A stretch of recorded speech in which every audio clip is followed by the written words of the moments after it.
kami dari B26. Di sini kami akan menjelaskan tentang SKI 2023 yang mana nanti dalam satu tema ini nanti akan dibagi tugas antara saya terlebih dahulu, setelah itu Mbak Cynthia, dan akan dilanjutkan dengan Mbak Talita. Izin share screen ya Pak ya. Ya, silakan.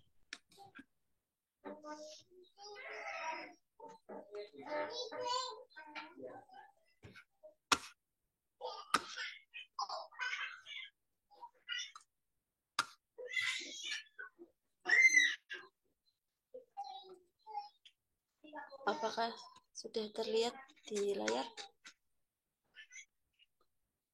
Di saya belum. Teman-teman yang lain udah tampil lah. Sudah, Pak.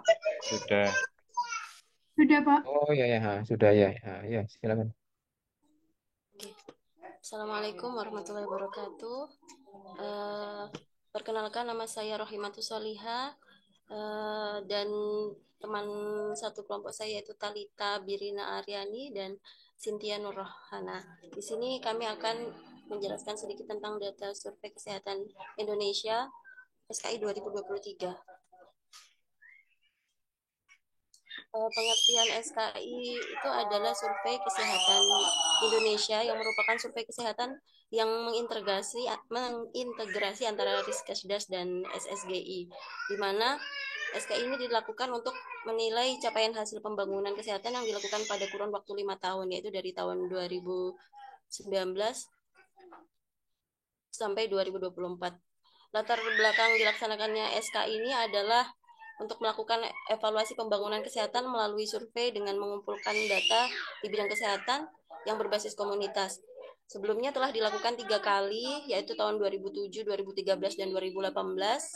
Dan untuk SSGI-nya yaitu 2019, 2021, dan 2022. Untuk tahun 2020-nya tidak dilakukan karena masa pandemi. Untuk bahan pertimbangan indikator SKI itu sendiri yaitu berdasarkan SDGs, terus RPJMN, Renstra, SPM, IPKM, PISPK, dan Germas, serta transformasi kesehatan. Untuk indikator SKI-nya itu sendiri adalah meliputi status kesehatan, baik morbiditas, disabilitas, status gizi, kesehatan lingkungan, yaitu higien, sanitasi, jamban air, dan kondisi rumah. Untuk pengetahuan dan perilaku kesehatannya itu pengetahuan stunting, perilaku pencegahan gigitan nyamuk, perilaku pencarian pengobatan, perilaku hidup bersih sehat, perilaku germas, penggunaan tembakau atau rokok, minuman alkohol, aktivitas fisik, perilaku konsumsi makanan yang berisiko.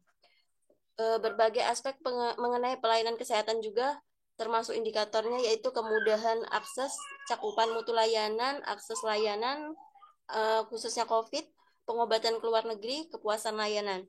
Dan untuk pengukuran serta pemeriksaan responden seperti berat badan, tinggi atau panjang badan, lingkar perut, lingkar lengan, tekanan darah, kesehatan gilut, kadar HB, glukosa puasa, dan 2 jam pasca pembebanan, RDT malaria, dan pengambilan spesimen darah untuk parameter kimia klinik serta genomik terkait dengan faktor risiko penyakit menular dan juga PTM. Untuk tujuannya sendiri yaitu untuk menilai status kesehatan masyarakat di Indonesia, mengetahui indeks pembangunan kesehatan masyarakat di kabupaten atau kota, memberikan gambaran permasalahan morbiditas dan faktor risiko pada tingkat nasional berdasarkan hasil pemeriksaan lab, menyediakan data dan informasi status kesehatan selama kurun waktu 5 tahun, untuk digunakan untuk merumuskan kebijakan pembangunan kesehatan di Indonesia. Untuk manfaat SKI itu untuk Kementerian Kesehatan Republik Indonesia akan dijadikan dasar penentuan masalah untuk penyusunan rekomendasi kebijakan yang sebagian sudah diimplementasikan di masyarakat.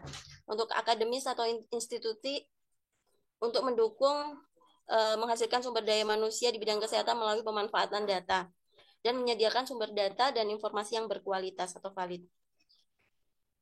Untuk kementerian lembaganya menyediakan sumber data sama dan informasi yang dapat dimanfaatkan sesuai kebutuhan institusi. Selain itu, di bagian pemegang program di tingkat pusat digunakan untuk evaluasi untuk melihat capaian program yang telah dijalankan, informasi dasar dalam menyusun kebijakan, menyusun perencanaan dan program promosi, prevensi, dan intervensi kesehatan masyarakat. Selain itu, sebagai dasar penentu masalah untuk menyusun rekomendasi kebijakan dan evaluasi kebijakan. Di tingkat provinsi, digunakan sebagai informasi dasar dalam menyusun kebijakan di tingkat provinsi dan evaluasi pengembangan program di tingkat provinsi, menyusun perencanaan dan program promosi, prevensi, dan intervensi juga, sama dengan yang di tingkat pusat begitupun dan di kabupaten atau kota. SDM yang terlibat yaitu terdiri dari 11.552 enumerator atau yang turun ke lapangan, yang bertugas untuk terjun ke lapangan, terus terdiri dari 34.500 kader posyandu, 7.500 tenaga puskesmas, dan 3.000 tenaga dokter gigi yang didukung oleh PDGI. Aktivitas yang dilakukan untuk pengambilan data SKI yaitu berupa wawancara, observasi, pengukuran dan penimbangan, pemeriksaan gilut, pemeriksaan lab di lapangan berupa HB, RDT malaria, gula darah, dan pengambilan sampel darah untuk pemeriksaan kimia klinis, serologi, dan retinol fit A. Instrumen yang digunakan untuk kesehatan masyarakatnya itu berupa kuesioner. Kuesionernya berupa kuesioner rumah tangga, individu, rumah tangga, balita. Untuk biomedis dan gilut juga menggunakan kuesioner, yaitu dalam kuesioner individu. Formulirnya berupa formulir updating rumah tangga dan untuk kesehatan jiwa. Untuk data tambahannya ada untuk kesehatan jiwa. Selain itu, pada pemeriksaan biomedik dan gilut berupa formulir pemeriksaan biomedis, form pemeriksaan gigi dan mulut, dan form kontrol lab lapangan.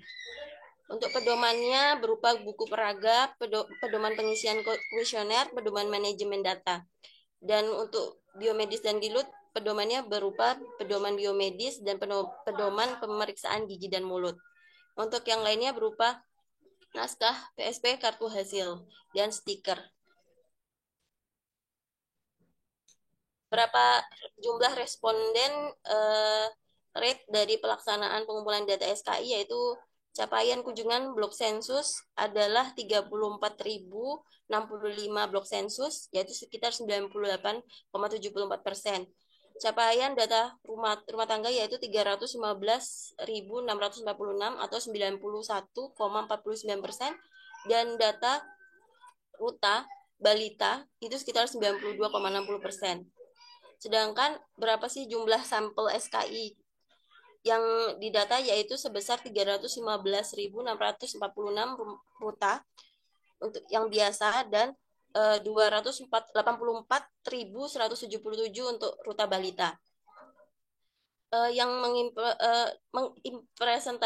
mempresentasikan kabupaten dan kota di Indonesia dengan rincian ART yang diwawancara dan dilakukan pengukuran yaitu sekitar 877.531 responden.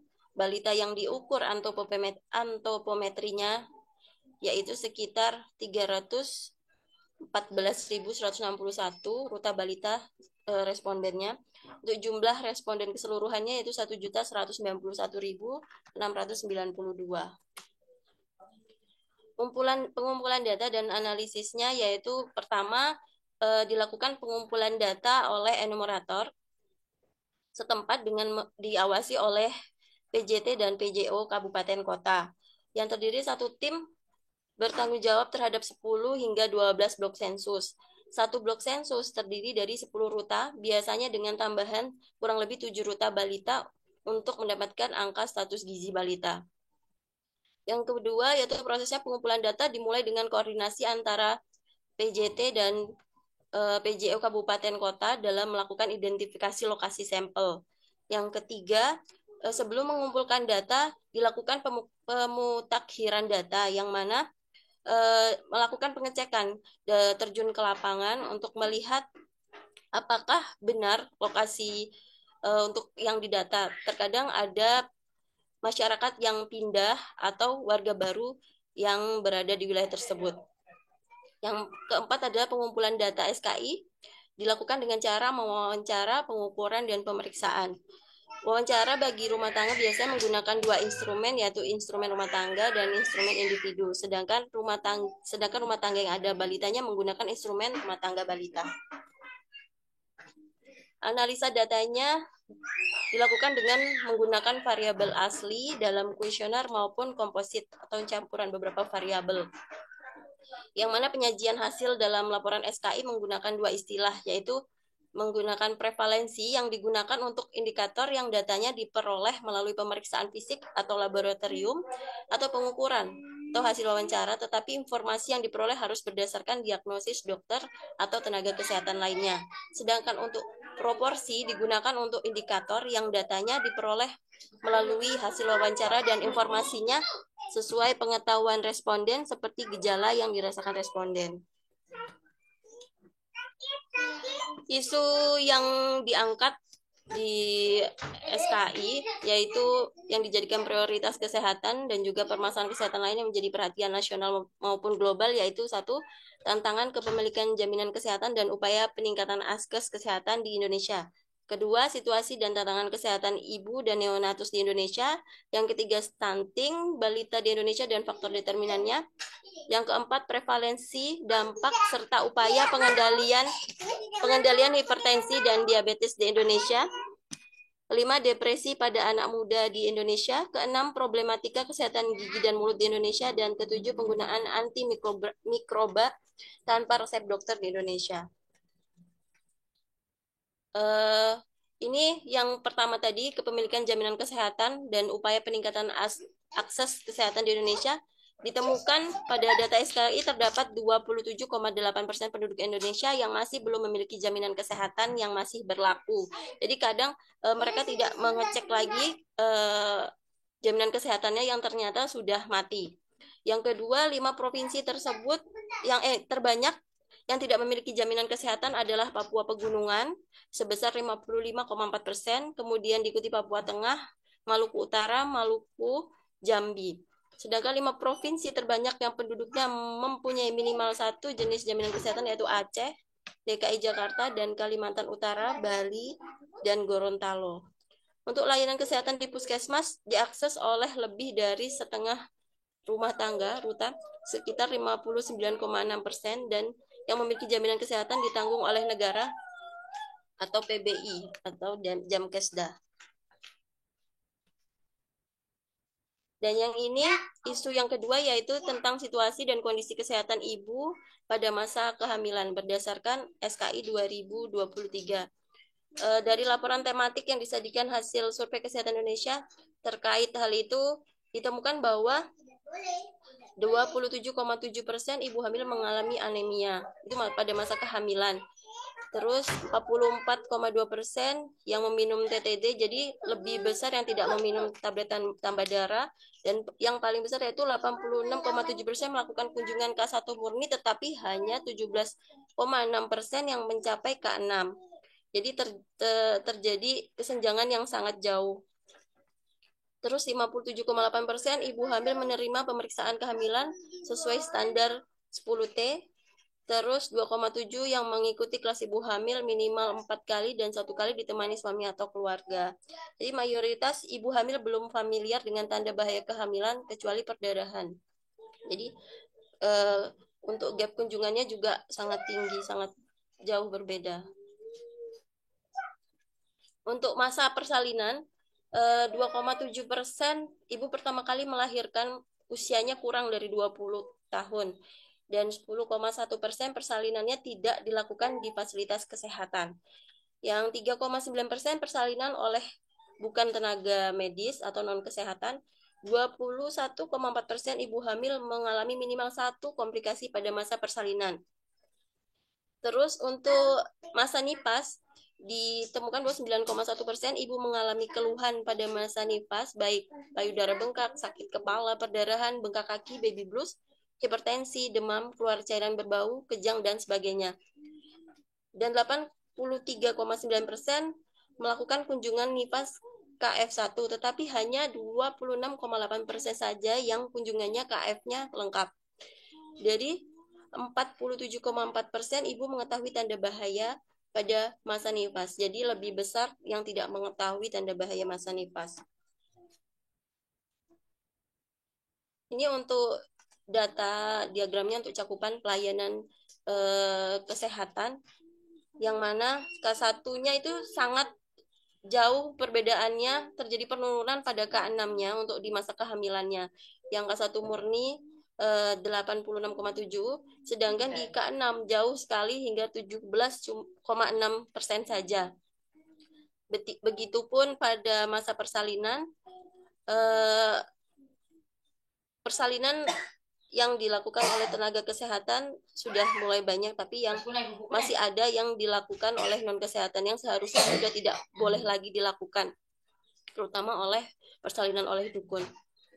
Pada masa nifas juga terlihat hampir sama dengan masa kehamilan. Kunjungan KF1-nya jauh dibandingkan dengan KF4 dan KF lengkapnya.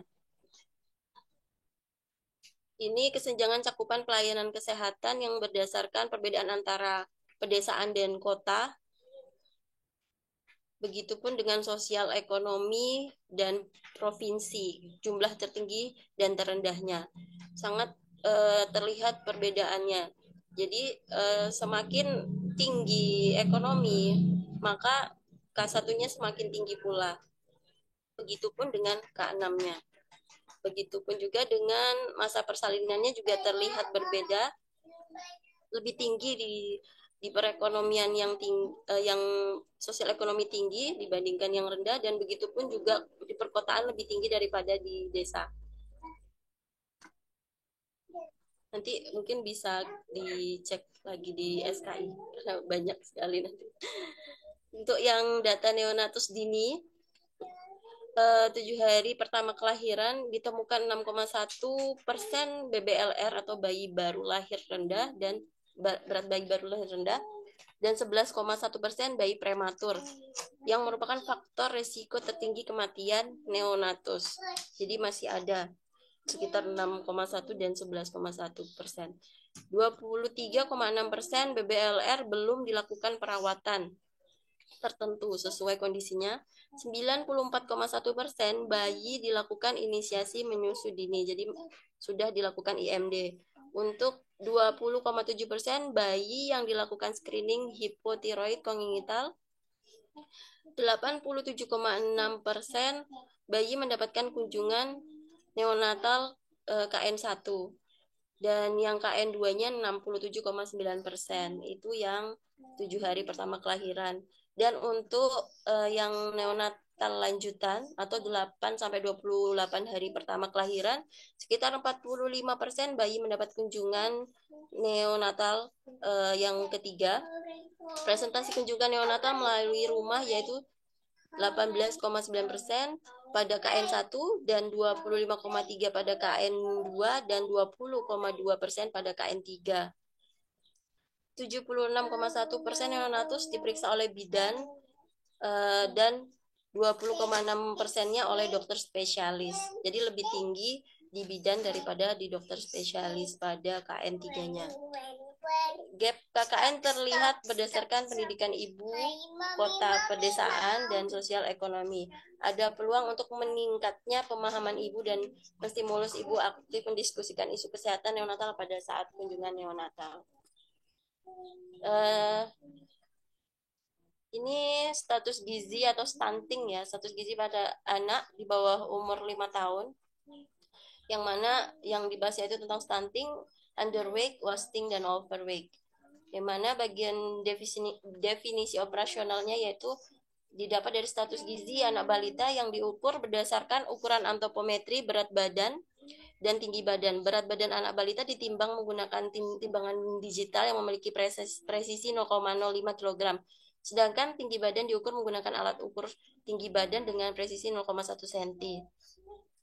Jadi ini kondisi tren stunting pada balita tahun 2013 sampai 2023 yang mana terjadi penurunan sekitar 0,1% dari tahun sebelumnya.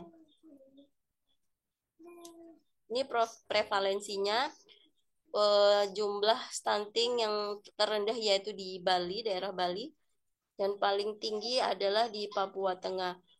Walaupun terjadi penurunan, namun tetap jumlahnya sangat tinggi.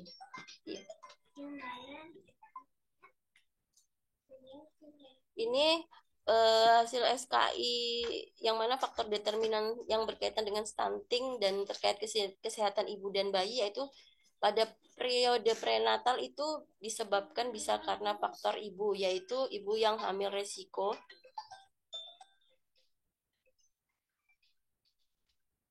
yang hamil risiko KEK 16,9%, ibu hamil mendapatkan tablet tambah darah sekitar 92,2%, terus yang ibu hamil mendapatkan PMT 32,1%, ANC K4-nya 6,8%, dan penyakit infeksi ibu hamilnya sekitar masih rendah ya 0,1% dan 0,3%, namun bisa menjadi faktor penyebab stunting. Untuk penyebab stunting di fase kelahiran yaitu ibu bersalin di fasilitas kesehatan.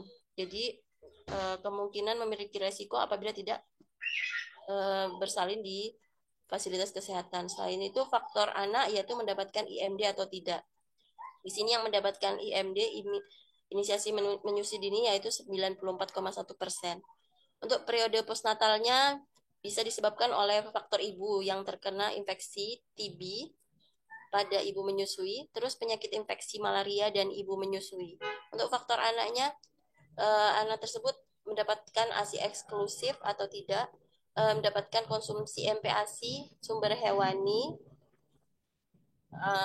terus keragaman makanannya, balita ditimbang lebih dari 8 kali, terus balita diukur tinggi badan lebih dari 2 kali, prevalensi INSPA-nya, pneumonia, juga diare. Untuk faktor rumah tangga yang mempengaruhi terhadap stunting berdasarkan SKI yaitu akses untuk air minumnya. Air minum yang dikatakan layak, akses layak terbatas 3,0% dan akses layak dasar 89,6%. Jadi sebagian besar sudah memenuhi layak dasar. Untuk sanitasi dan higien dasar yaitu berupa proporsi rumah tangga dengan akses sanitasi layak sendiri sekitar 69,4% dan akses aman 11,5%. Untuk proporsi rumah tangga dengan akses higien dasar adalah 78,9%. Dan rumah layak huninya 65,1% sudah layak huni. Untuk 5 pilar untuk percepatan pencegahan stunting yaitu pemerintah sudah menyusun Stranas yang mana untuk mempercepat pencegahan anak kerdil atau stunting, yaitu 1. Peningkatan komitmen dan visi kepemimpinan di kementerian lembaga pemerintahan daerah provinsi, daerah kabupaten kota dan desa. Untuk peningkatan komunikasi perubahan perilaku dan pemberdayaan masyarakat, meningkatkan konvergensi intervensi spesifik dan sensitif. Yang keempat, meningkatkan ketahanan pangan, gizi, baik tingkat individu, keluarga, dan masyarakat. Dan yang terakhir, kelima, penguatan dan pengembangan sistem data informasi, riset, dan inovasi. Ini program intervensi yang spesifik, yaitu spesifiknya pada ibu hamil, pemberian makanan tambahan, pemberian suplemen TTD, suplemen kalsium, pemeriksaan kehamilan, pelindungan malaria, dan pencegahan HIV, dan semuanya sudah dilaksanakan. Mahasiswa UNER juga kemarin sudah melakukan tersebut pada kegiatan BBK 4 di bulan Juli yang khusus untuk pemberian makanan tambahan dan pengukuran dan pemantauan promosi pertumbuhannya. Untuk yang intervensi sensitif yaitu berupa peningkatan penyediaan air bersih dan sanitasi, peningkatan akses dan kualitas pelayanan gizi dan kesehatan, peningkatan kesadaran komitmen dan praktik pengasuhan dan gizi ibu dan anak, berupa peningkatan akses pangan dan gizi. Dari WHO juga merekomendasikan bagaimana mengatasi stunting, yaitu 1. Meningkatkan pengenalan, pengukuran, dan pemahaman tentang stunting, kurang lebih sama dengan yang Indonesia tadi. pemerintah Indonesia. Yang kedua, mengembangkan kebijakan dan atau meningkatkan intervensi untuk memperbaiki gizi dan kesehatan ibu dimulai dari masa anak remaja atau anak perempuan. Melakukan intervensi untuk peningkatan pemberian ASI eksklusif dan praktik pemberian makanan pendamping ASI. Yang keempat, memperkuat intervensi berbasis masyarakat termasuk meningkatkan akses air, sanitasi, dan kebersihan atau WASH. Kurang lebih sama, dan dalam melaksanakan rekomendasi tersebut, Indonesia telah memastikan seluruh puskesmas memiliki USG dan dokter terlatih menggunakan USG tersebut. Seluruh posyandu memiliki alat antropometri terstandar, peningkatan kapasitas kader yang untuk pengukuran BB dan tinggi badan balita, memastikan ANC pada ibu hamil, konsumsi TDD, PMT bagi ibu hamil yang kekurangan energi kronik, advokasi untuk ASI eksklusif, manajemen balita dengan masalah gizi dengan memberlakukan program-program seperti aksi bergizi Bumil, Bumil Sehat, STBM, program penurunan angka kemiskinan, dan sebagainya. Mungkin yang dari saya cukupkan, kemudian dilanjutkan oleh Mbak Cynthia. Terima kasih. Terima kasih Kak Rohi. Saya akan melanjutkan presentasinya. Hasil utama SKI tahun 2023 pada penyakit tidak menular, yaitu prevalensi dampak serta upaya pengendalian hipertensi dan diabetes di Indonesia. Hasil SKI 2023 menunjukkan penurunan prevalensi hipertensi berdasarkan pengukuran tekanan darah jika dibandingkan dengan hasil riset kesehatan dasar, Riskesdas 2018. Sebaliknya, prevalensi diabetes berdasarkan diagnosis dokter maupun pemeriksaan kadar gula darah 2023 lebih tinggi dibandingkan prevalensi pada tahun 2018, di mana proporsi diabetes tipe 2 lebih banyak dibandingkan diabetes tipe 1. Next. Next.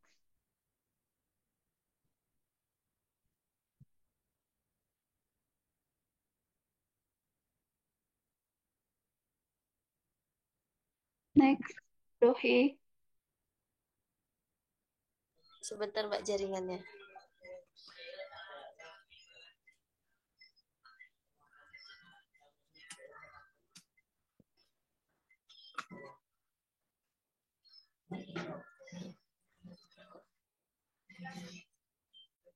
Oke.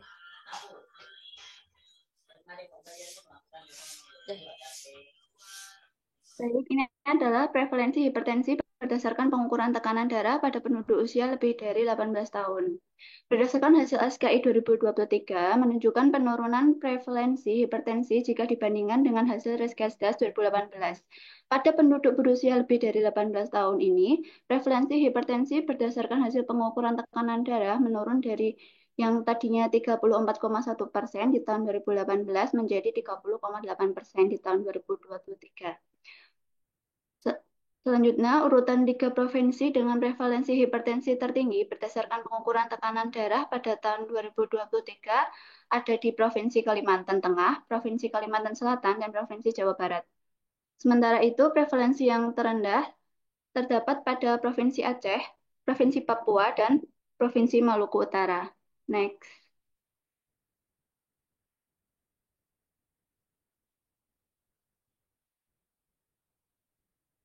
Baik, ini adalah prevalensi diabetes berdasarkan diagnosis dokter pada semua kelompok usia dan kelompok usia lebih dari 15 tahun. Hasil SKI 2023 menunjukkan peningkatan prevalensi diabetes dan potensi kondisi diabetes yang tidak terdiagnosis di masyarakat. Prevalensi diabetes berdasarkan diagnosis dokter mengalami peningkatan jika dibandingkan dengan hasil Riskesdas 2018, yakni 1,5% di tahun 2018 dan 1,7% di tahun 2023 pada semua kelompok usia, serta 2% di tahun 2018 dan 2,2% di tahun 2023 pada kelompok usia lebih dari 15 tahun. Urutan 3 provinsi dengan prevalensi diabetes tertinggi berdasarkan diagnosis dokter pada tahun 2023 ada di Provinsi Daerah Khusus Ibu Kota DKI Jakarta, Provinsi Daerah Istimewa Yogyakarta, dan Provinsi Kalimantan Timur. Sementara itu, prevalensi yang terendah terdapat pada Provinsi Nusa Tenggara Timur, Provinsi Papua, dan Provinsi Maluku. Next.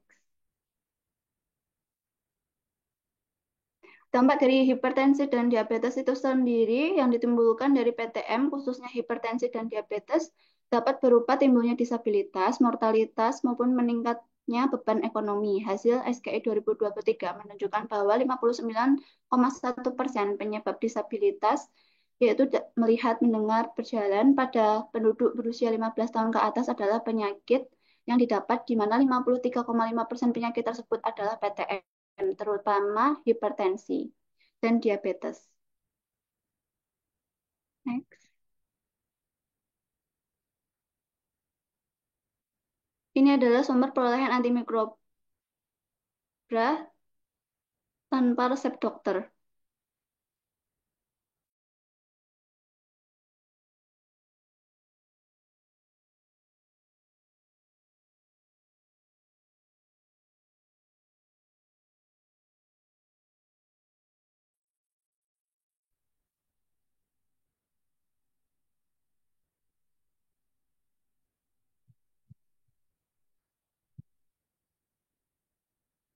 Mohon maaf Bu Rohi, yang depresinya belum belum muncul.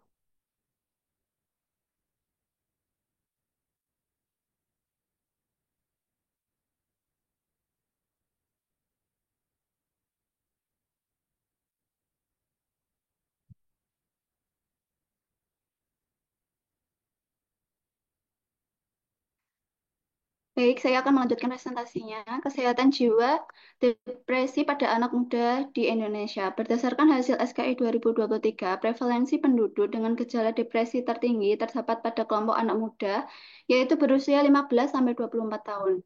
Berjenis kelamin perempuan, berpendidikan menengah pertama ke bawah, tidak bekerja, masih sekolah, dan kelompok pekerja yang tidak memerlukan keahlian khusus seperti buruh, sopir, pembantu rumah tangga, dan lain-lain. Sedangkan secara nasional, prevalensi depresi untuk seluruh usia di Indonesia sebesar 1,4%, prevalensi penduduk dengan gangguan depresi tertinggi berada di Provinsi Jawa Barat dan terendah di Bali. Beberapa determinan yang terkait depresi yang didapatkan dari SKI 2023, yaitu jenis kelamin, status pendidikan, status kerja, status sosial ekonomi, dan tempat tinggal. Selain itu, yang dinilai adalah proporsi anak muda yang dalam 1 bulan terakhir mempunyai pemikiran untuk mengakhiri hidup. Selain itu juga diperoleh riwayat anak muda dengan depresi yang mencari pengobatan. Next. Baik, ini adalah prevalensi depresi di Indonesia berdasarkan SKI tahun 2023. Secara nasional, prevalensi depresi di Indonesia pada tahun 2023 sebesar 1,4%. 3 provinsi dengan prevalensi penduduk dengan gangguan depresi tertinggi berada di Provinsi Jawa Barat dengan 3,3%, Kalimantan Timur 2,2%, dan Banten 1,7%. Sedangkan provinsi dengan prevalensi depresi terendah ada di Bali dengan 0,2%, Kalimantan Tengah 0,3%, Kepulauan Bangka 0,3%.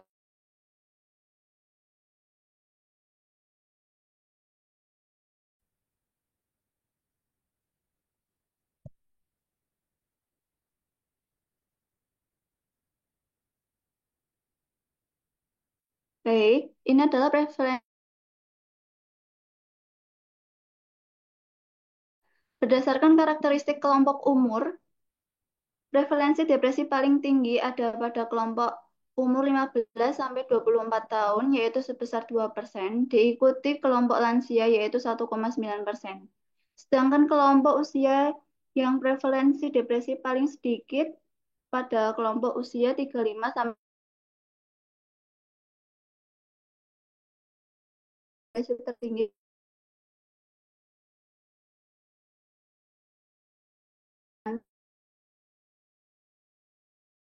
lebih banyak di tempat itu 1,5%. Berdasarkan kategori pekerjaannya, depresi paling banyak ditemukan pada kelompok tidak bekerja dan sedang sekolah, yaitu 2%. Pada kategori tempat tinggal, orang dengan depresi lebih banyak, yaitu tinggal di perkotaan dengan 1,7% dibanding dengan yang di pedesaan 0,9%. Dan berdasarkan status ekonomi, depresi lebih banyak pada kelompok ekonomi terbawah, yaitu 1,6%. Next. Baik, untuk presentasi selanjutnya akan dilanjutkan oleh Kak Talita. Baik, terima kasih Mbak Cynthia. Izin melanjutkan presentasinya. Hasil utama Survei Kesehatan Indonesia pada tahun 2023, Kesehatan Gigi dan Mulut di Indonesia. Hasil SKI 2023 menunjukkan bahwa setengah dari penduduk Indonesia umur lebih dari 3 tahun dalam 1 tahun terakhir mengeluh mempunyai masalah gigi dan mulut. Dari 56,9% masyarakat yang mengaku mempunyai masalah kesehatan gigi, hanya 11,2% yang berobat ke tenaga medis.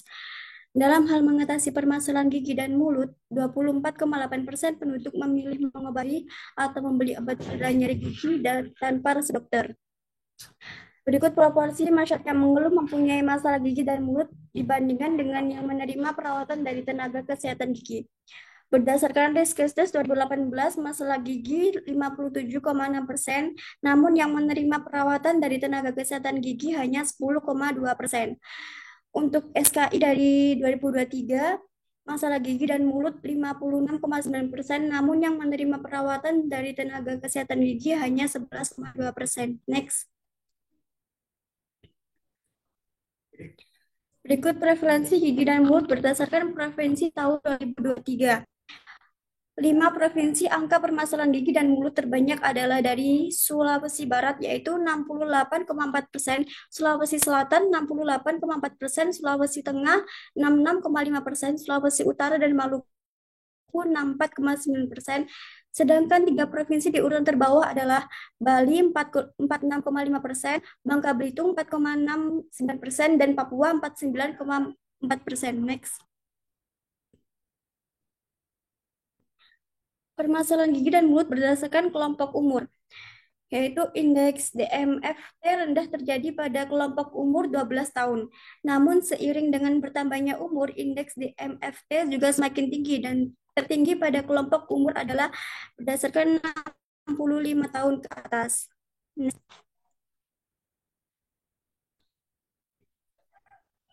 Perilaku menjaga kebersihan gigi masyarakat Indonesia berdasarkan hasil wawancara pada responden usia 3 tahun ke atas terkait perilaku kebiasaan menjaga gigi setiap hari menunjukkan ada peningkatan dari 94,70% Riskesdas 2018 menjadi 95,6% pada SKI 2023. Sedangkan perilaku kebiasaan sikat gigi dengan waktu yang benar, yaitu menyikat gigi 2 kali sehari dengan waktu menyikat gigi pagi sesudah sarapan dan malam sebelum tidur, terlihat peningkatan yang cukup mengembirakan, yaitu dari 2,8% menjadi 6,2%. Next. 3 elemen kunci kesehatan gigi dan mulut berdasarkan WHO Global Conference ke-7. Yang pertama, kesehatan gigi dan mulut adalah hak asasi setiap manusia dan merupakan bagian dari kesehatan umum yang sangat berpengaruh terhadap kualitas hidup manusia. Yang kedua, promosi kesehatan gigi dan mulut serta program pencegahan penyakit dan mulut harus disediakan melalui pelayanan kesehatan primer dan bergabung dalam promosi kesehatan umum. Yang ketiga, pemberdayaan masyarakat dalam promosi kesehatan gigi dan mulut tetap mencegah penyakit di mulut yang tidak membutuhkan kebijakan sumber daya manusia serta dukungan finansial yang baik untuk menghilangkan kesenjangan antara golongan ekonomi tinggi dan rendah. Next.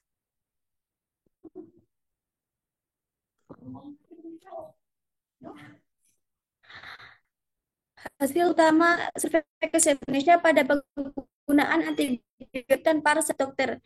Sebanyak 9 dari 100 orang yang menggunakan antimikroba oral dalam 1 tahun terakhir menyatakan bahwa antimikroba yang terakhir kali digunakan diperoleh tanpa resep dokter. Proporsi masyarakat yang memperoleh antimikroba tanpa resep dokter lebih banyak ditemukan di daerah pedesaan, pada masyarakat yang tidak memiliki asuransi, serta masyarakat dengan tingkat pendidikan dan status ekonomi yang rendah. Next. Berikut proporsi perolehan antimikroba oral tanpa resep dokter yang terakhir kali digunakan menurut proporsi tahun 2023. Yang terendah yaitu pada daerah istimewa Yogyakarta merupakan provinsi dengan proporsi perolehan antimikroba oral tanpa resep dokter terendah. Rendahnya perolehan antibiotik tanpa resep dokter didukung dengan adanya komitmen dari apoteker di daerah istimewa Yogyakarta untuk menolak permintaan konsumen terhadap antibiotik tanpa resep dokter. Dan yang paling tertinggi terdapat di Maluku Utara. Next. Perolehan antibiotik tanpa resep dokter antara lain Rumah sakit, puskesmas, klinik, praktik mandiri dokter yaitu menunjukkan 4,3%, dari warung 22,2%, praktik mandiri non dokter 9,3%, pemberian orang lain 2,8%, dari apotik, toko, obat berizin 61,3%, dari pemberian online 1%. Next. 6. Strategi dan pengendalian resistensi antimikroba tahun 2020 sampai 2024. Yang pertama yaitu peningkatan kesadaran dan pemahaman tentang pengendalian resistensi antimikroba melalui komunikasi, pendidikan, dan pelatihan. Yang kedua, penguatan pengetahuan dan bukti ilmiah melalui surveillance dan penelitian. Yang ketiga, pengurangan kejadian infeksi melalui tindakan sanitasi, higien, serta pencegahan dan pengendalian infeksi. Yang keempat, optimasi dan pengawasan serta penerapan sanksi tindak lanjut terhadap pelanggaran peredaran dan penggunaan antimikroba yang tidak sesuai standar pada manusia, hewan, ikan, dan tanaman. Kelima, peningkatan investasi untuk menemukan tata cara pengobatan, metode diagnostik, dan faktor dan upaya mengurangi berkembangnya masalah resistensi mikroba. Yang keenam, pembangunan tata kelola dan koordinasi terpadu dalam rangka pengendalian resistensi antimikroba. Next. Sekian penjelasan dari teman-teman.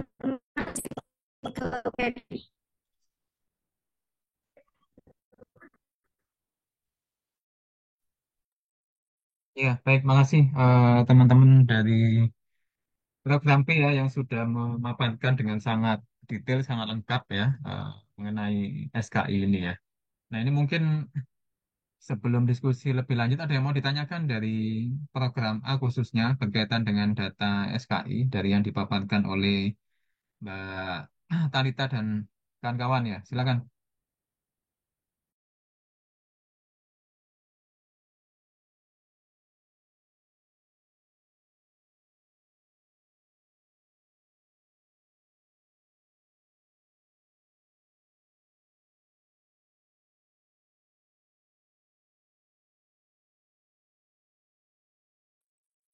Ya, jika belum mungkin ini ya apa Mbak Rohim eh, atau Mbak Talita kalau ada yang mau ditanyakan silakan.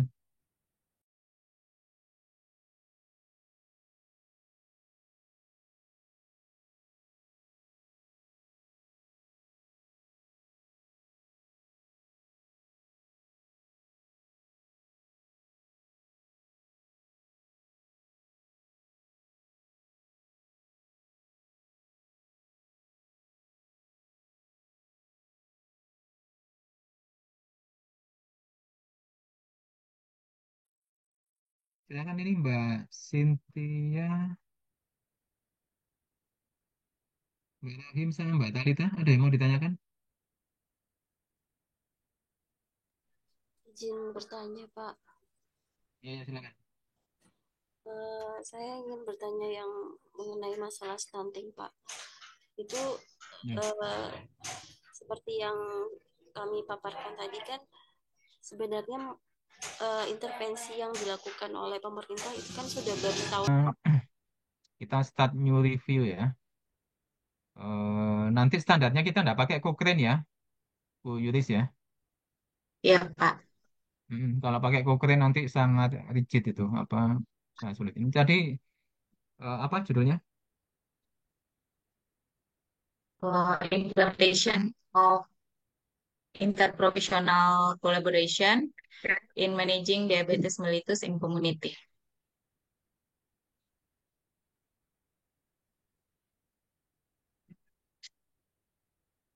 In, apa? Implementation of Managing diabetes mellitus. diabetes mellitus. In community. Iya. Ya. Nah, kalau dilihat di sini ada berapa konsep ini? Yang pertama adalah konsep IPC ya. Oke. Yang kedua adalah konsep apa DM ya. Terus yang ketiga adalah konsep apa komunitas ya. Oke, interprofessional collaboration ya. Oke, review type kita scoping ya, scoping review. Question type-nya ini lebih pada prevention ya. Eh, ya ini nggak terlalu ngaruh sih ya. Bentar, bentar. Ya, ini mana tadi? Question type-nya ini lebih pada prevention. Area risetnya nursing kalau ada, kalau enggak ya medical ya. Oke. Ya, ini saya create review ya.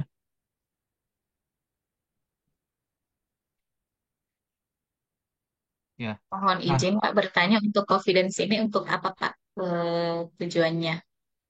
ya nanti ini Confident ini adalah tools ataupun alat bantu untuk melakukan review ya. Nah, nanti Oh ya. ada apa sudah saya post juga penjelasan bagaimana tahapan melakukan review gitu ya, entah itu systematic review, scoping review dan lain sebagainya ya, karena seringkali teman-teman yang sekarang melakukan review itu belum melakukan sesuai dengan standar gitu ya. Nah, standarnya apa? Standarnya ya pertama dari sisi reviewer yaitu minimal 3 gitu ya. Terus dari sisi tools ya itu harus ada apa gitu ya. Nah, itu semuanya Mm-mm. kalau pakai Confident ya ini bisa. Fitri itu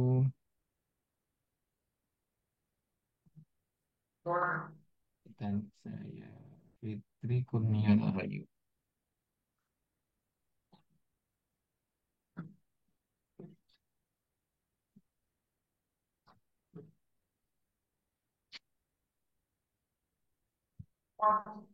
Gmail.com. Ya, oke sudah di-invite ya. Sekarang kita menentukan ini eligibility kriteria. Oh benar, tim settingnya tadi belum tak ini ya. Tim setting kita tim setting ini lemot ya nih ya tim settingnya.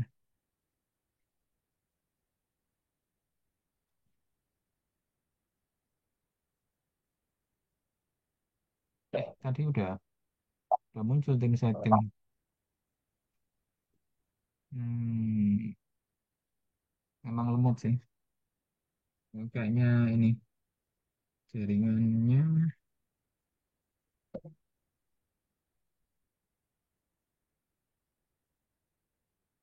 Oh ini nih. Oke.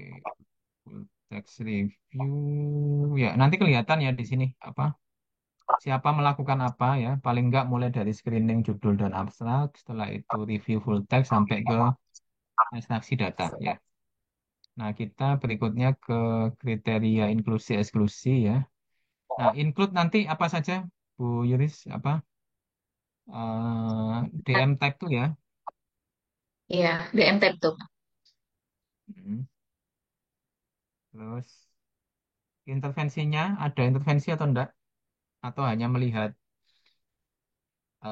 apa Penerapan IPC begitu Pak. ya mau melihat apakah ini harus intervensi atau tidak? Atau observational study juga boleh. Kalau dua-duanya bisa Pak, ada intervensi, ada observasional. Boleh kan scoping review ini. Kalau scoping Oh review iya, kita boleh luas ya. oh iya. All studies apa intervention and non intervention ya. Intervention. Ya. Terus mau ada pembanding atau tidak? Mau membandingkan Oh, dengan intervensi yang lain. Kalau scoping biasanya enggak ya. Kita tulis saja non. Outcome yang mau dilihat apa, Bu Yuris? Apa manajemen DM-nya? kualitas hidup dan pengendalian glikemiknya, kontrol glikemik. Itu spesifik ya, kontrol glikemik dari mana? Dari HbA1c atau dari apa? Iya, paling banyak sih itu Pak Plasma. HbA1c. Ya, dari ini apa? Puasa itu, gula darah puasa. Iya, Apa bahasa Inggrisnya? FPG ya, fasting plasma glucose ya. Fasting plasma glucose. Ya, nanti dicek kembali ya. Intinya ini harus jelas dulu. Terus studi karakteristik tadi ya, all studies ya. Oke. Yang kita exclude berarti review ya. Iya, review. Review. Oke. Terus apa studies in English ya. Oke. Ya. Udah, kita cek kembali. Ya, oke, kita save. Mm-mm. Kita save ya. Nah, ini study text. Nah, study text itu misal saya tag nanti ini berkaitan dengan apa Bu Yulis kan tadi implementation gitu ya. Pasti Bu Yulis itu nanti melihat berbagai macam apa implementasi IPC di lapangan gitu ya. Nah, itu pasti ada karakternya, ada semacam penandanya. Oh, kalau IPC itu nanti yang pertama itu ada collaboration, terus yang kedua ada communication, yang ketiga ada apa gitu ya. Jadi ini bisa ditambahkan menyusul, tapi ini nggak mempengaruhi keseluruhan apa yang mau kita lakukan ya. Nah, kita ke setting dulu. Nah, ini kan masih kosong ya. Nah, sekarang kita melakukan searching dulu ya. Jadi kita searching dulu di sini. Yang pertama adalah interprofessional education ya. Oke, ini konsep satu, konsep dua tadi apa? Diabetes mellitus ya. Professional collaboration ya, Pak? Apa? Collaboration. Oh iya, ini collaboration. Mhm. Terus setelah itu diabetes mellitus. Oke, terus setelah itu konsepnya apa lagi tadi? Yang outputnya, Pak, quality of life. Oh iya, diabetes quality of life ya, quality of Ya. life. Ya, nah ini kita sudah dapat tiga konsep ya, tetapi konsep ini tidak cukup ya. Kenapa nggak cukup? Karena ini Bu Yulis harus mengidentifikasi padanan konsep. Ya. Nah, padanan konsep dengan cara apa? Dengan cara menambahkan boolean operator or. Ya. Nah, interprofessional collaboration ya. Kira-kira ini apa padanannya? Interprofessional collaboration. Ini saya juga nggak tahu ya. Ini kan harus banyak baca dulu ini. Ini IPC terus work together ya. IPC, IPC Kalau memasukkan profesi, nggak bisa ya, Pak? Dokter, perawat. on. Nggak bisa, itu kan ini beda konsep. Kalau misal masukkan dokter perawat ya, collaboration, health workforce, collaboration, ya. Health staff, collaboration. IPC itu kan nggak hanya domainnya dokter perawat ya, jadi harus Iya, semua harus profesi. setara, Ya. ya Iya. setara. Nah ini sementara kayak gini ya, apa? Jadi intinya konsep atau kata kunci nggak boleh single ya, harus apa banyak gitu ya, semakin banyak semakin bagus ya gitu. Jadi Yudis nanti apa harus bisa mencari gitu ya, memastikan bahwa ini padanan konsep harus jelas gitu ya. Gitu. Dan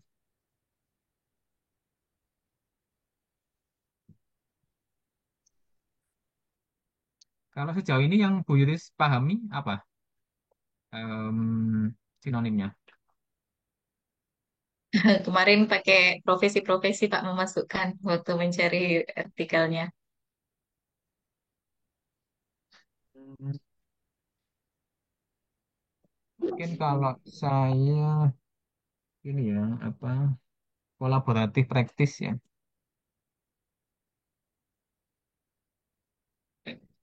Terus, apalagi kita-kita? Interprofesional IPC multidisipliner ya. Ya, multidisiplin teamwork. Terus interdisciplinary collaboration ya. Oke. Oke, sementara ini ya, ini yang konsep satu. Nah, konsep dua diabetes mellitus ini kan apa bisa jadi tipe satu, tipe 2 gitu ya. Nah, ini Hmm. harus apa diabetes mellitus type 2 ya on DM ya. Jadi, ya, On apa lagi?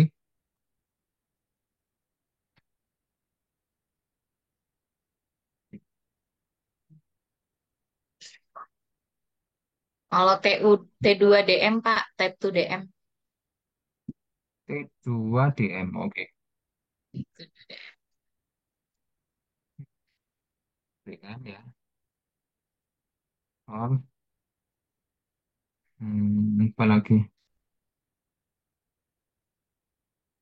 Banyak Kak, pakai simbol. Oh, iya T-nya. T2 DM. Eh, kenapa kok? Iya, ini dulu ya. Terus eh, metabolic disorder of glucose gitu bisa nggak? Metabolic disorder. Beda nanti, Pak. Karena Bukan banyak cuma Hyperglycemic. DM hipertensi nanti. plus Kalau kayak metabolic disorder. Hyperglycemia. Nah, hiperglikemi. hiperglycemia. Ya.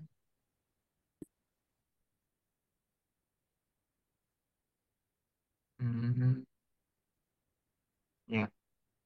Terus tadi luarannya apa aja? Quality of life on apa Yang lagi? kontrol glikemik, HbA1c, gula, bukan. Apalagi kalau eh, DM manajemen ya. Apa? Apa istilahnya itu yang bisa dikendalikan itu?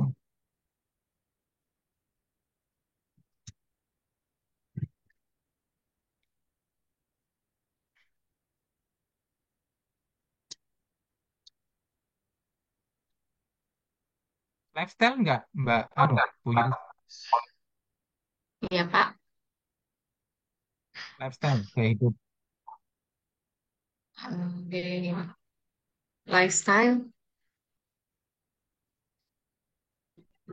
Ya, lifestyle change ya. Iya. Oke. Eh, Bu Yuris, kalau misal HbA1c dan lain-lain itu tak tuliskan glycemic control gimana? Iya, boleh Pak. Sesuai dengan judul yang Bapak kasih kemarin.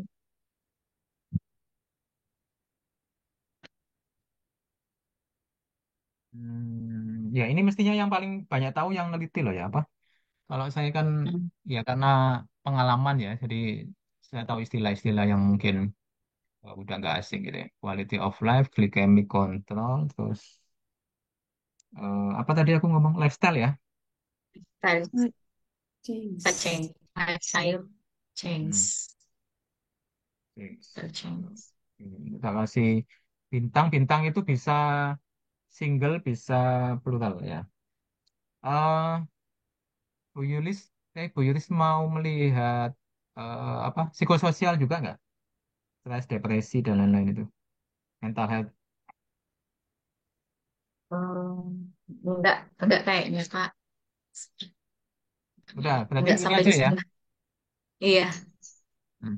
Nah, wes ini sementara di Kalau screenshot self management termasuk apa tuh enggak ya di outputnya itu?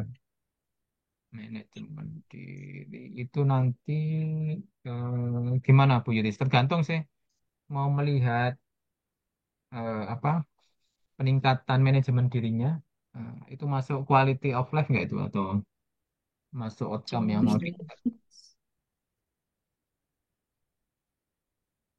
quality of life. Bu Yuris berarti nanti Yes. ini Di sini ya, bentar, bentar. Di judulnya kan tadi In Managing Diabetes Mellitus. Implementation of In Managing. Nah, ini kan manajemen diabetes ya. Terus, em, ya manajemen diri mau dilihat Bu Yulis. Saya nggak tahu apakah mau, kayaknya iya, relate ya. On, Izin Pak putus-putus. Kayaknya sinyal saya kurang bagus. iya, kayaknya ini saya juga bermasalah nih. Suara saya putus-putus nggak? Aman, Pak. Sudah jelas.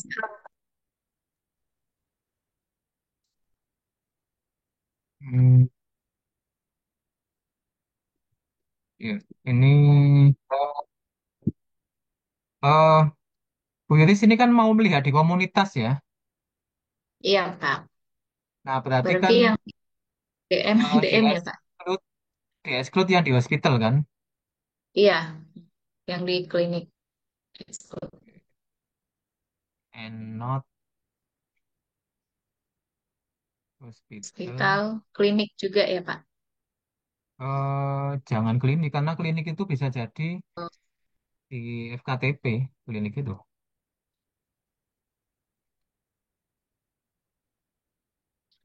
Hospital apa? Sinonimnya hospital. Oh, sinonim hospital apa ya?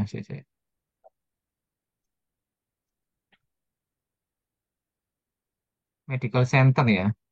Healthcare facility. Ya.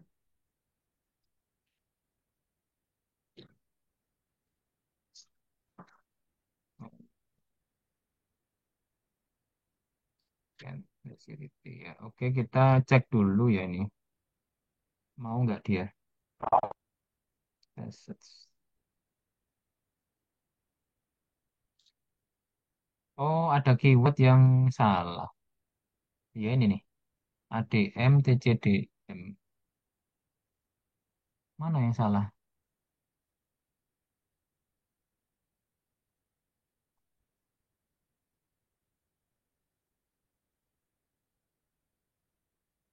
Tab to on BM on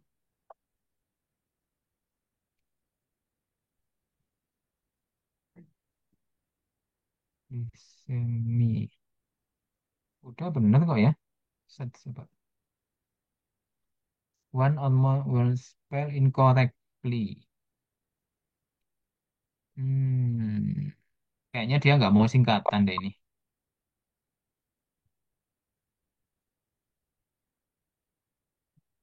Diabetes mellitus.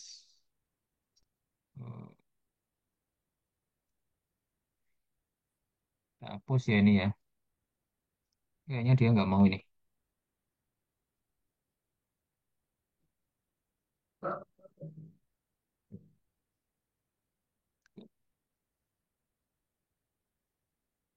No dokumen matching ya. Nah ini nggak mau. Coba kita tutup dulu yang EndNote ya. Kita search. Ya ini juga nggak mau. Berarti ada yang salah dengan konsepnya ya. Ada yang salah dengan konsepnya. Ini interprofessional collaboration. IPC ini ya, IPC coba. Oh, kayaknya dia singkatan-singkatan nggak mau. Ada singkatan lagi nggak di atas?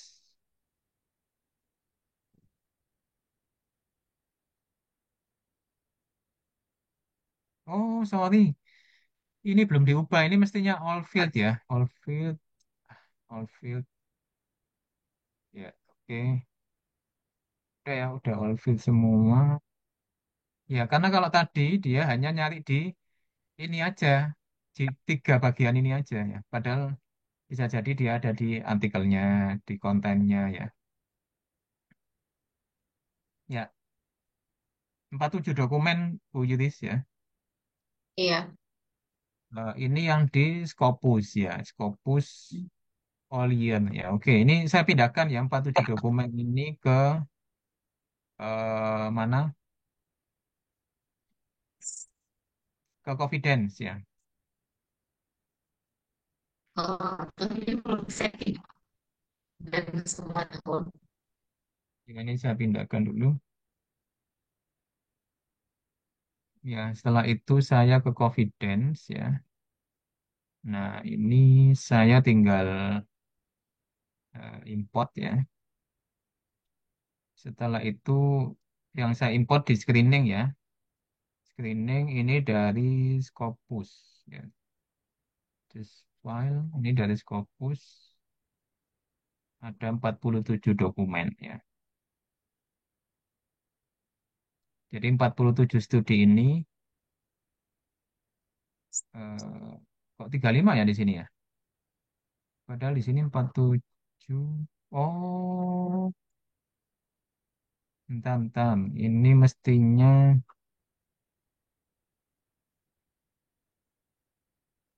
select all ya. Hmm,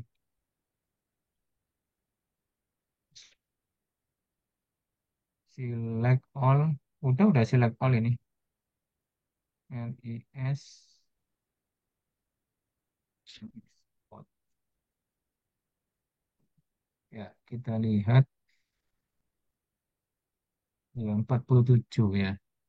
Saya nggak tahu kenapa kok 46. Oh iya, saya sudah ya. Satu duplikat. Oh, ada yang duplikat, Bu Iris. Jadi Iya, dia kalau duplikat otomatis nanti di apa? langsung di remove. Iya, di Di remove. remove gitu ya. Di remove. Nah, nanti ketahuan di sini ya. Jadi ada 47 reference nanti source-nya dari Scopus ya. Oke, sekarang kita pindah ke em, nanti Bu Yuris ini ya melakukan yang sama. Ini saya contohkan dua aja di sini sama di WOS ya. Oke, kita ke WOS.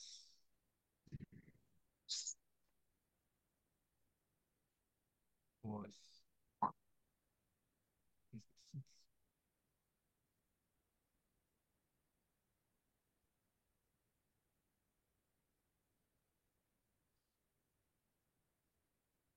Oke, kita ke WOS. Hmm, sama ya nanti juga kita search dulu. Kita search dulu.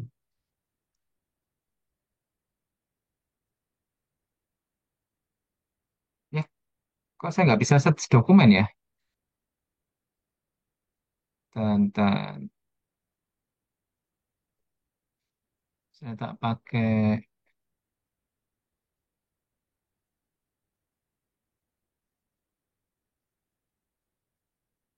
ini. Search dokumen, all field. Nah, ini tinggal di kopas. Begini.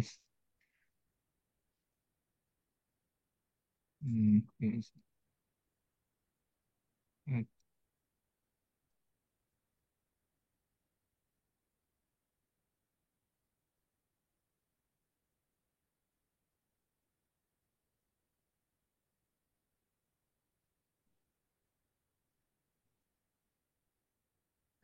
Oke, sudah kita search ya.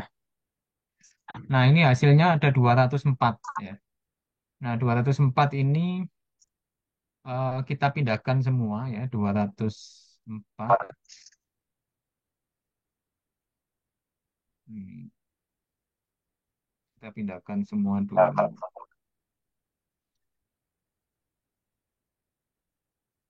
Page size-nya gimana supaya semua pindah. Ntar.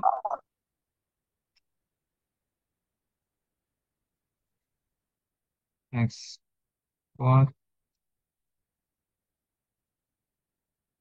Hmm, select all-nya nggak bisa ya.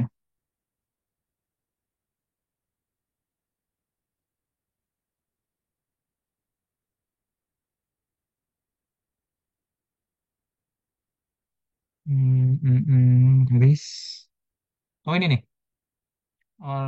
Record 1 sampai ini ya, 204 ya.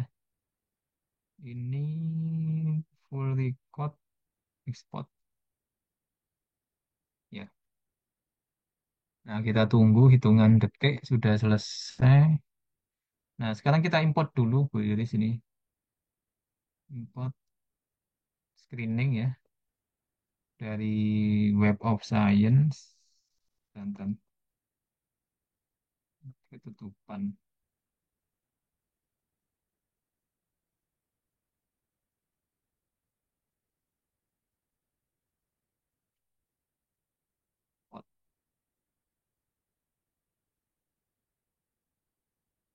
Ya, nanti minimum 4 database Bu Iris.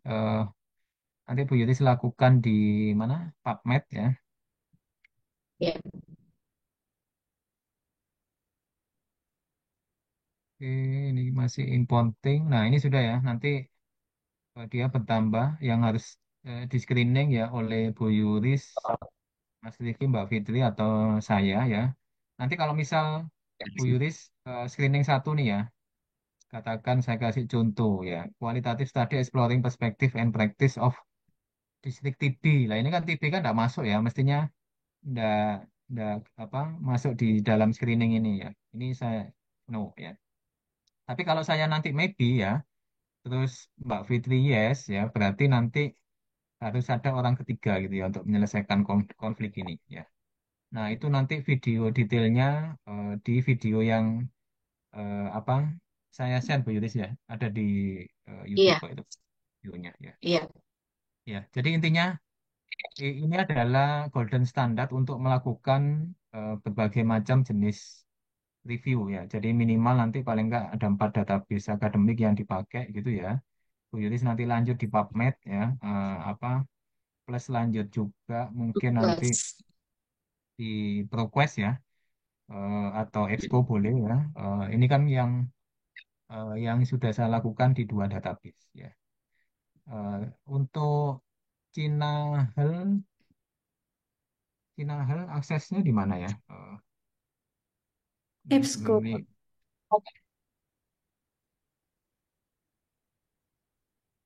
ya dari sini coba.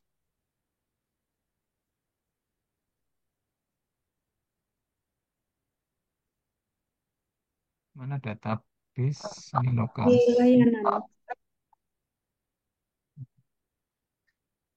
e-library. ya.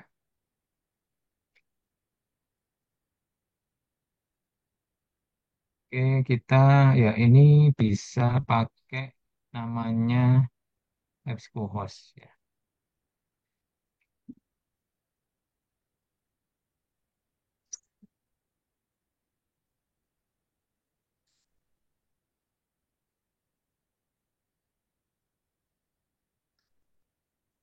Airlangga ya.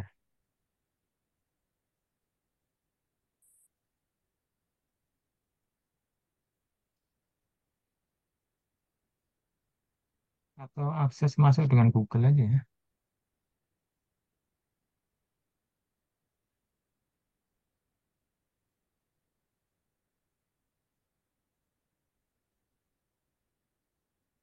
Oh, harus pakai VPN ya? Ya, VPN. Oh, ya udah Tapi berarti nanti kemarin oh, hah? nggak bisa, Pak. Udah nggak bisa lagi di ini, diakses untuk Cina halnya. Nggak muncul pilihannya. Karena saya sudah mencoba kemarin. Gitu. Kayaknya Bu Yurisnya, Pak. Bu Yurisnya, Pak. Oh, oke oke ya. Hmm. Iya, ini juga lemot.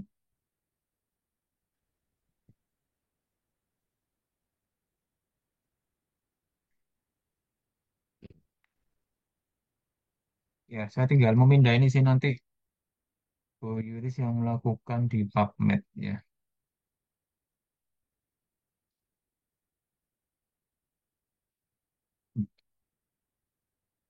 Ya, saya tinggal mendownload ini. Cuman ini nggak mau di-download kalau belum selesai.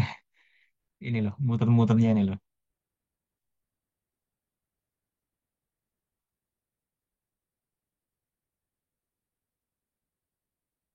Ya, nggak mau dia.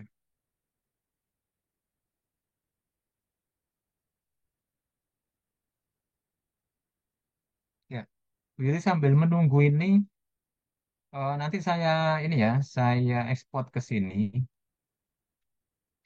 apa metadatanya ya. Nanti Bu Yuris tinggal melanjutkan untuk screening ya. Nah, sementara ada yang mau ditanyakan dari Bu Yuris ataupun ini yang teman-teman S3? Izin Pak, mau tanya tadi yang waktu kita sudah dapat di Scopus atau Hmm. eh, WLS, apa kita tidak filter dulu Pak tahunnya, jenis penelitiannya atau apa? Atau sudah tereksklud gitu Pak? Sebelum kita ekspor Ya, eh, untuk itu tadi memang kita tidak melakukan filterisasi karena hasilnya juga nggak terlalu banyak gitu ya. Kenapa? oh Kalau nggak iya. terlalu banyak, itu berarti memang more evident needed ya. Jadi kita sebenarnya Hmm. tidak harus melakukan review gitu ya, karena evidennya ini masih belum belum solid gitu ya. Nah itu menjadi penanda kalau dicari nggak banyak itu ya nggak ribuan gitu ya. Itu Hmm. kita memang harus melakukan studi observasi, studi intervensional ya, eksperimental gitu Hmm. ya. Jadi Iya. kita nggak perlu di apa filter lagi kecuali Bu Yuris mau melakukan systematic review mau melakukan ya systematic review atau meta analisis ya. Nah, itu bisa dibuat lebih rigid lagi. Tapi kalau hasilnya seperti ini nih eh, sudah jadi tanda bahwa kita harus melakukan more experimental study. Saya mau memindahkan ini.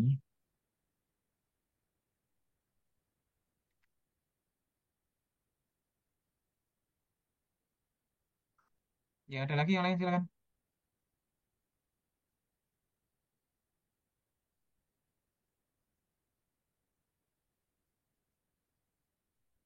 Ya, saya lupa ini mindahnya.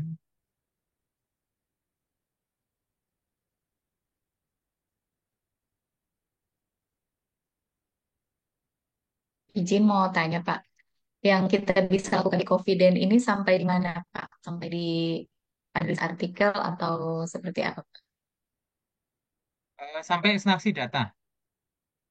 Oh Ya, iya. jadi sampai ekstraksi data itu masih bisa kita lakukan ya. Dan kita tinggal memindah gitu ya, karena di sini nanti kita sudah dibuatkan prisma flow-nya di sini ya, jadi nggak usah khawatir. Ini sudah kelihatan gitu yang di-exclude mana saja, yang di-include apa ya. Terus ini juga kelihatan nanti source-nya dari mana aja ya, jadi kita nggak perlu khawatir ya kalau di confidence ya. Baik. Ya, ini kayaknya kalau sambil Zoom ini enggak selesai-selesai menurut saya. Ya, lama banget ya loadingnya.